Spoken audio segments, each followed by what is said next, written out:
Juxtaposed to the bona fides of a professional warrior exists the pretender, a fool who plays at being a warrior. He deludes himself through his willingness to engage in a fool's game of chance, as the pretender will problem solve by winging it on a prayer, as their way is brute, egotistical physicality, and bravado. When the angel of death comes, knocking as an uninvited guest, there is no escaping the truth, however, as the pretender unveils his deception and the lies he's told himself by being the one reacting in place of acting.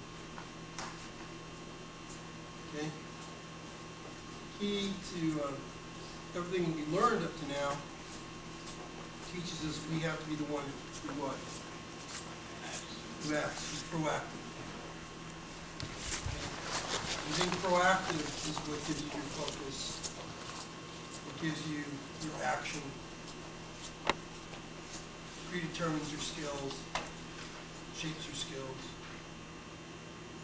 gives you your strategy, and gives you your tactics. You can't have any of those things that we call fast unless you what? Proactive. So, and I'll tell you something, reactive people always show themselves in life. They're always the people who are always on the defensive, right? The people who make excuses. You know? My students, like, to show you where my integrity level goes, I had one student, we're going to be late for a seminar. He says, "Oh, I'll just tell them we got a flat tire." I said, "No, you won't. Tell them the truth."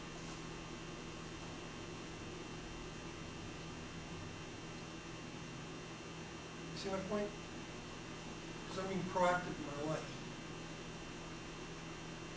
I'm going to stay on the straight and take the consequences of whatever the actions are, because they're there to help me. Remember what I said about adversity yesterday? Okay? Adversity is good. Pain is good. It's the feedback that we all need. It teaches us, you know. Count your amongst your blessings, your adversities in life. When you do that, you'll understand how it always guides you to whatever your journey needs to go. It's what makes life interesting. Is that clear? And take it from me. I mean, I had 2 brain tumors. I spent a year in a coma. And lost everything I loved and dear to me. But it put me on the journey I'm on. If it hadn't happened to me, where would I be today? You know, that's what you got to ask yourself. You know, you may have found yourself a victim of someone else's brutality, but the reality is there's a reason for it in your life. Okay? Maybe it's to give to someone else, to be strong for someone else, to show someone else, hey, if I survive this, you can survive that. Okay? I have a friend of mine, very famous acupuncturist, Dr. Evan Moss. Guy was born with brain tumor since he was a kid. Lost his eye. He was expected not to make it past 20. Cancer in the brain, but he refused to, he adopted like fast for my students, and he became so proactive in his fight against cancer that out of the 10 people in his support group, he's the only one alive today. He became a doctor, and he found alternate ways for treating the cancer that he has, so that he's able to inspire and help other people to save their lives. Think about that. Okay? Yeah, we're all going to die one day. Keep that in mind. Every moment that goes by, we're going closer to that end. So the only thing you have control over is the time you have now when that moment comes. So take a very active part in shaping your life. Don't be that ship that sort of like lets the current stirs it. You steer the ship. You go where you want to go. But when the storm hits you, ride out the storm and be thankful for it, because it probably puts you in a direction you would normally never go. Clear? All right. Any questions? Up to now. Okay. Let's go into the actual physical parts. Fast cuts right through the BS, all right? We can really get right down to truth. Remember I told you it's about scientific results? Reproducible results? Okay? We study biomechanics, and I said to you, I have a piano right in front of you. Right, stand up. And you need to move that piano from here to there and push it. What would you do? How would you brace yourself?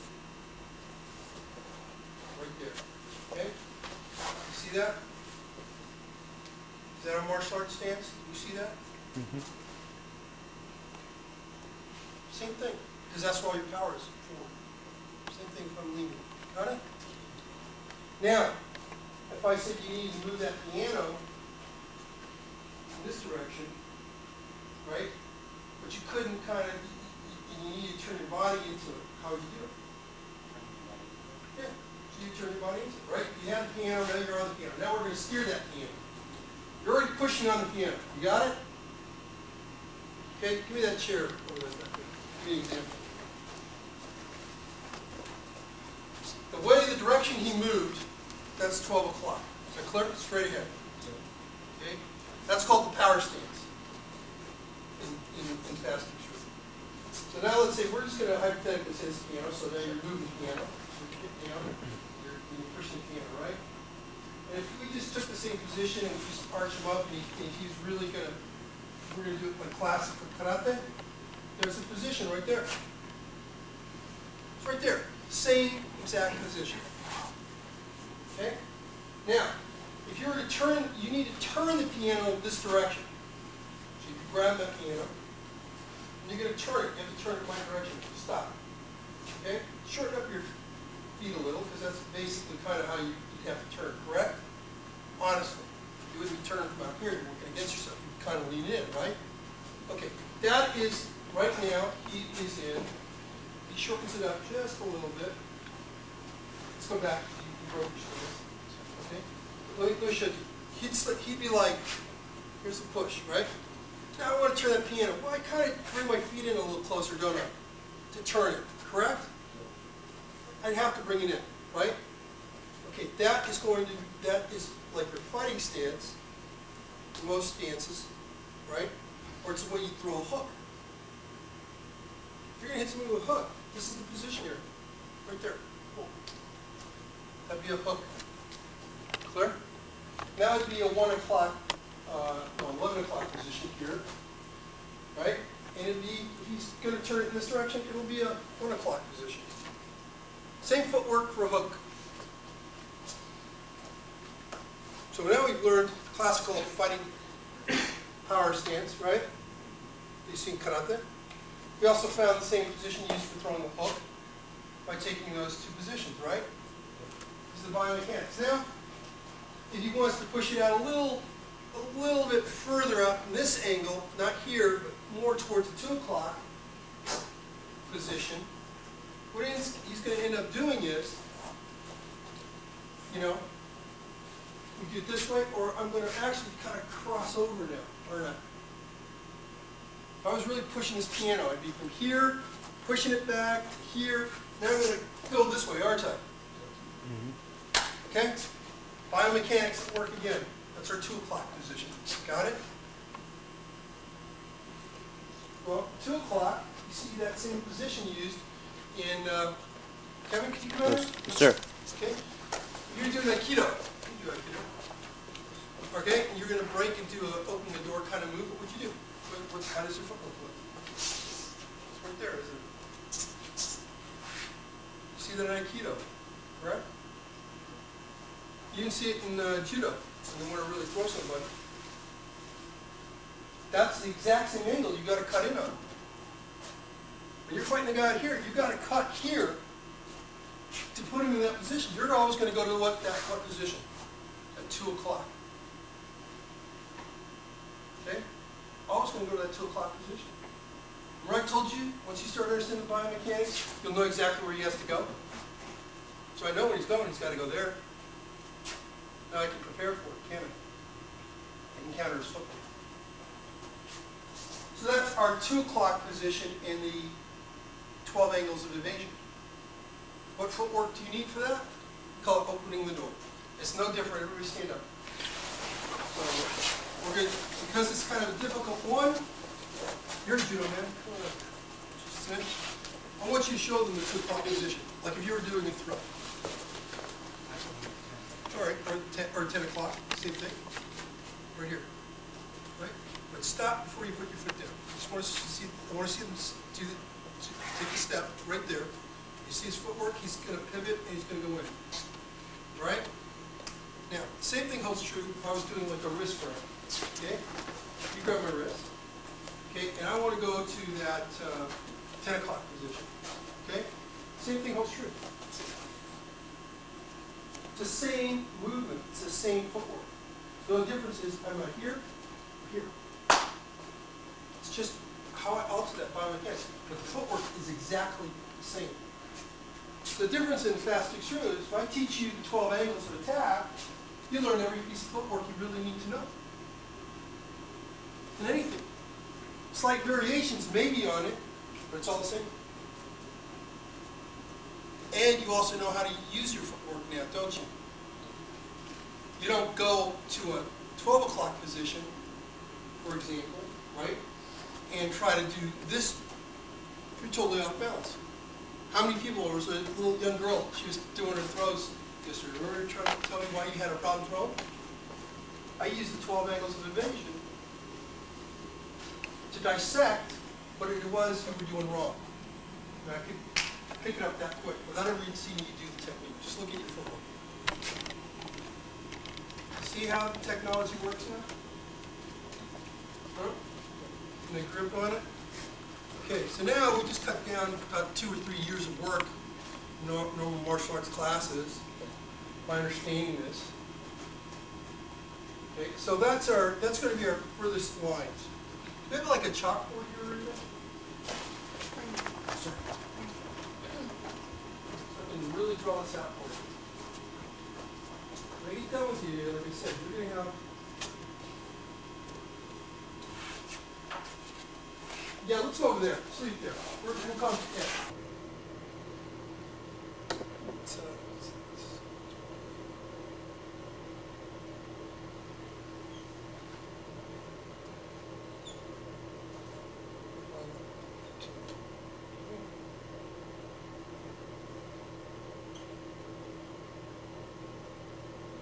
Just like a clock. You see that?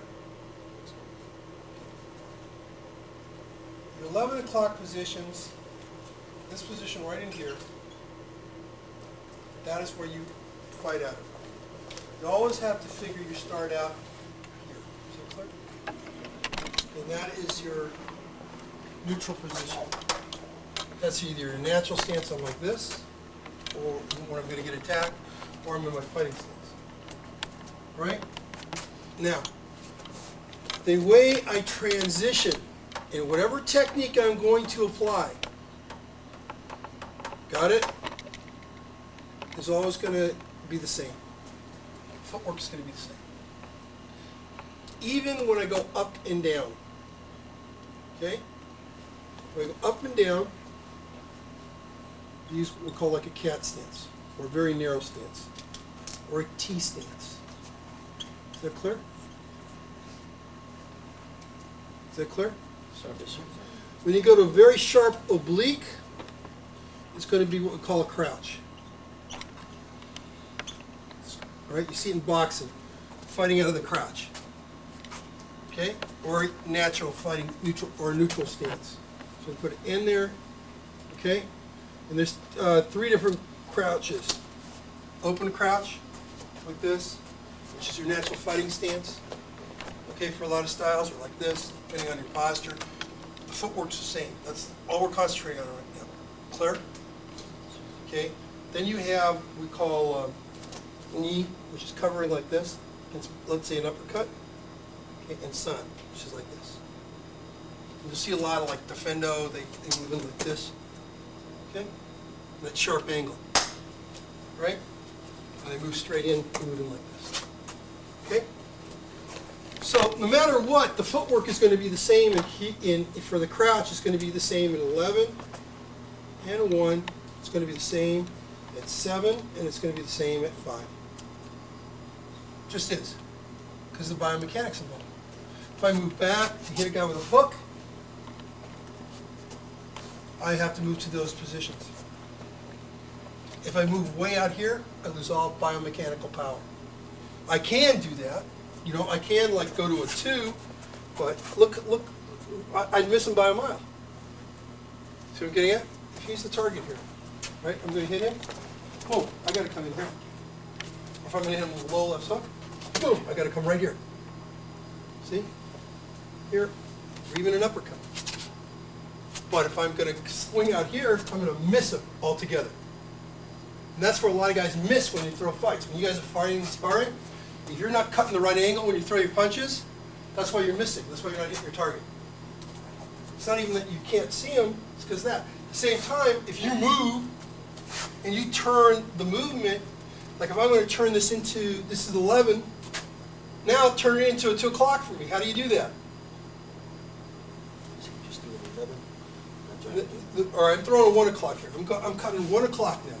How do you change that for me to a 2 o'clock? How do you make this 2 o'clock for me?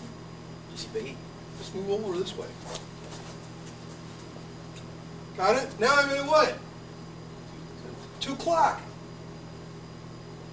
He can change what it is I'm doing. And he's got me in the wrong posture at the wrong spot. That's when I become vulnerable. Do you see that? That's why you become vulnerable when you throw a punch. That is the real science of what's going on. You just change what should be something into something else, and that's when I'm what? Vulnerable. So when I'm fighting a guy, I want to be focused on where his footwork is, not only here, but I want to know what's going on here. And that's the third dimension of conflict. Okay? The game I play here on the third dimension will alter what he's doing in the second dimension of conflict, which is what he's throwing here. Do you see how they interrelate now? Sure. By altering one, I alter the other. Yes or no? Yes. Sure. Okay? So if he comes in, and like I said, he wants to hit me, let's say here with a low left hook. Okay. Low left. Yeah, or low right hook. Low right. Boom. If I stay here, I'm what? If I move here, I'm hit. So what do I have to do with him? I'm actually going to give you guys a little advanced lesson that goes with this. I do a thing called mesh. I call mirror evade, and stop hit. All I have to do is he throws out, is just mirror what he's doing. It'll go right by me. He won't even hit me. You see that? But bam, I've got him. I hit my 2 because I put him in a 2. And now, if you look at our body positions, we're pretty much a mirror, aren't we? Mm-hmm. Now I just come in, and now I want to, let's say, change it up. Now I want to go to a 12. Bam, I snap his neck, come back here, choke out, whatever I want to do. Pull his eyes out of his head. But in that one move, as he throws, I just step out, he's going to miss me. That's all I need to know. See what happens? And then I'm going to change it up. I'm going to come in, and now he's totally, what? Vulnerable. I mean, look at the body. All over. Just by using the right footwork. Okay? The best way to defeat a punch is not to be there when it lands. Okay? I mean, just imagine how wonderful it would be if we had a country that could move on wheels, you know? They shot a missile at it. And right? Okay? Same thing. So, since you're not a country, you can move. Use it to your advantage. Mobility is key. So mobility is part of what we're learning here today. So again, when we do mobility, we also have to hit it with what? The right stance. Okay?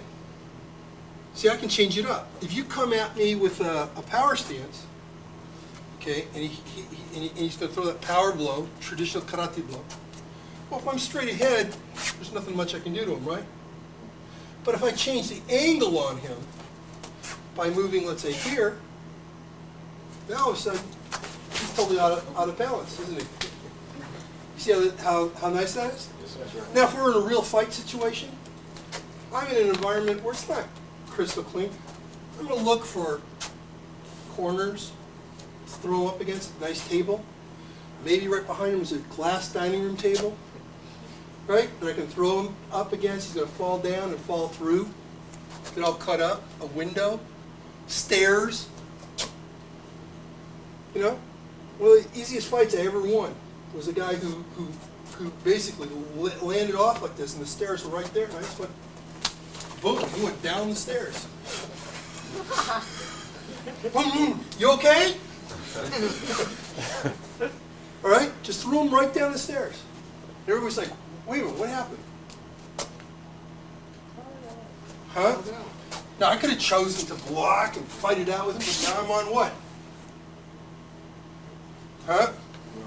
Theory of play? I'm reacting. I'm reacting.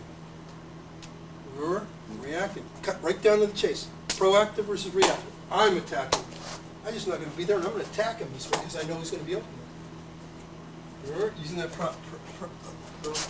principle of Sakai. I don't care if you throw a punch at me. I don't care if you throw a kick. I'm not going to be there to what?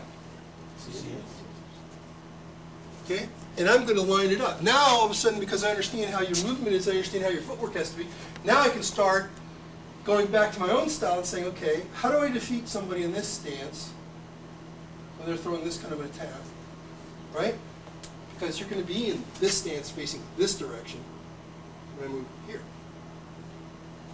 And now my combos come in. Now I blast you with everything I've been taught. Huh? What? It's a lot. But that's how you deal with it. Got it? So by understanding these 12 angles, we literally understand now 12 different ways to counter attacks, right? Just by moving. Just by moving. He moves in straight, we cut an angle. He moves in this way, we cut an angle. But we cut the angle in a way that it neutralizes what? The attack. The attack, the way he's coming in. If he's coming in, the only way he can get us on a 12 o'clock or whatever, he's either got to bum rush us like this, head out, or he's got to hit what? That stance. Is that clear? If he can try this, okay, that'll work. But if he just changes the angle on me, just up here, where am I?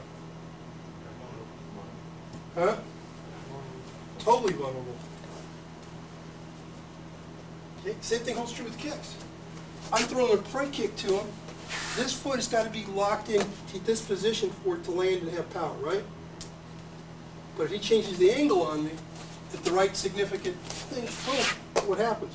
But now, see, if you're going to go that way, you've got to turn even more so, right? And if you kept your turn, you could sweep me right out from underneath me, right?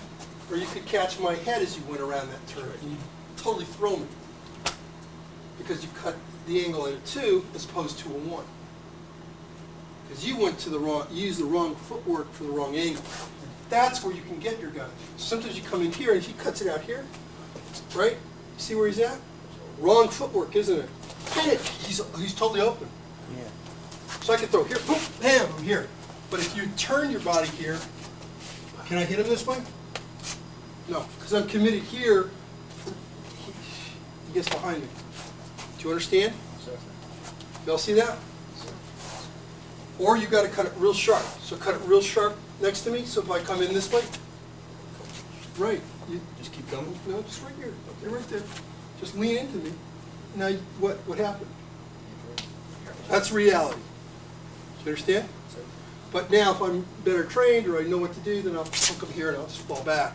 And I'll go to my 6 because they got them tied up into me. See? I'll use my 6 angle to my advantage. That's when you got to know how to work in reverse. Those are your rolls. You're going to do your throws. You got to draw a person into you to do a throw. You can't throw them from here. Understand?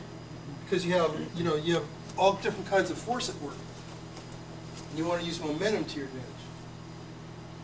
Clear? Any questions? All right. So let's take a look at the footwork then and examine it. 1 and 11s are going to be what? The crouch. Okay? Tight footwork, or what I call fighting stance. Okay?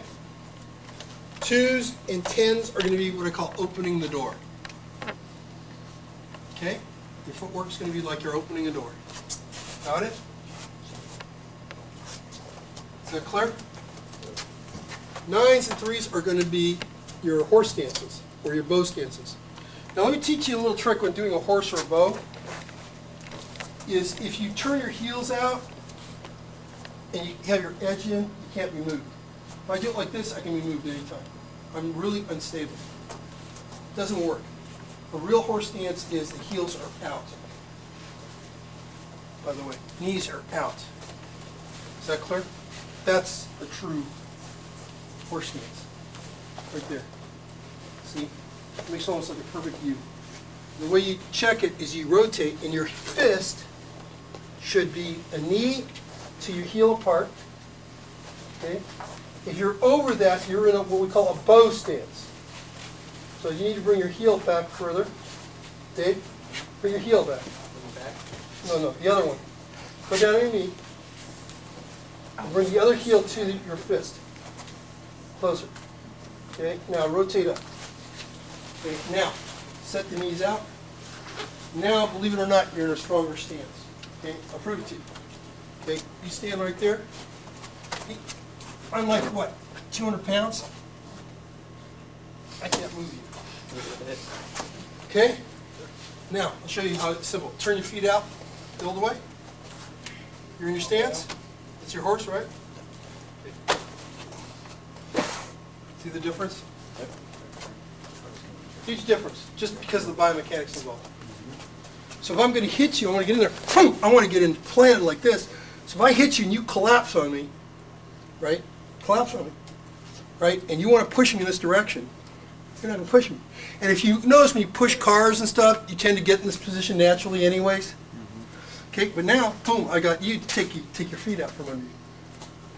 This is a good transition stance to hit you this way, get your groin, and hook you. And guess what? What happened there?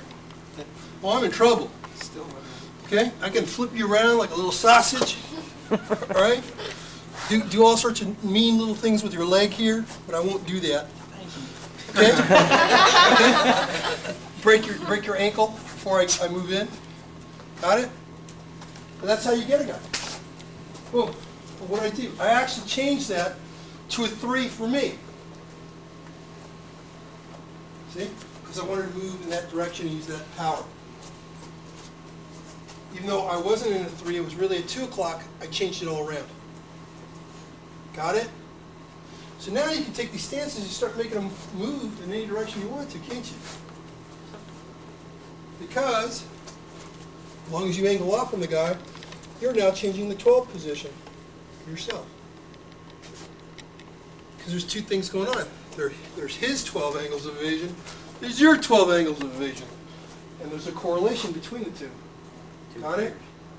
And now you start learning to vector the two. Start learning to look at him and go, wait a minute. If he comes in with the 12 like this, I can vector this around like this, and now I'm like this. And I can follow up with a move over here. I can do this and move back here. All of a sudden you start to change up your footwork. And then you can start to develop your combinations based on the angles of attack as opposed to reacting to somebody else. Is it understood? Yes, sir. All right, so that's what we want to do. So if a guy comes in at me, like I said, I just change up the angle of attack or the angle of evasion. Because he's going to, like I said, well, here's a very simple one. A guy wants to, let's say, throw just a simple front kick, right? He's going to kick me in the groin here. Okay, well, one of the things I do is by, remember that opening that door situation? Okay, well, what I can do is go up it, or I can go down, I can go this way. You got it? So now it's just, I want to do this very slow motion. So as you're doing that, I'm stepping here, right?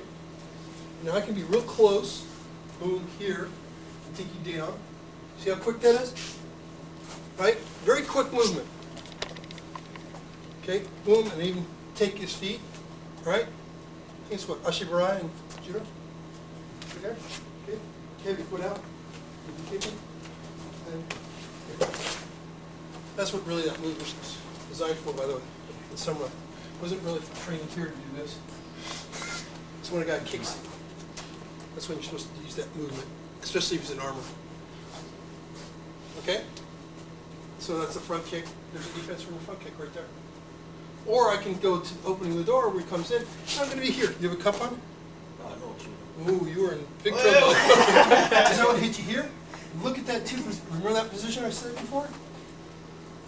The two? Remember opening the door? We did it with the hand. I can do it with a throw. And I can do it with a strike. See, as he comes in there, I'm going to change the angle. Boom! I'm here. What do you hit him with?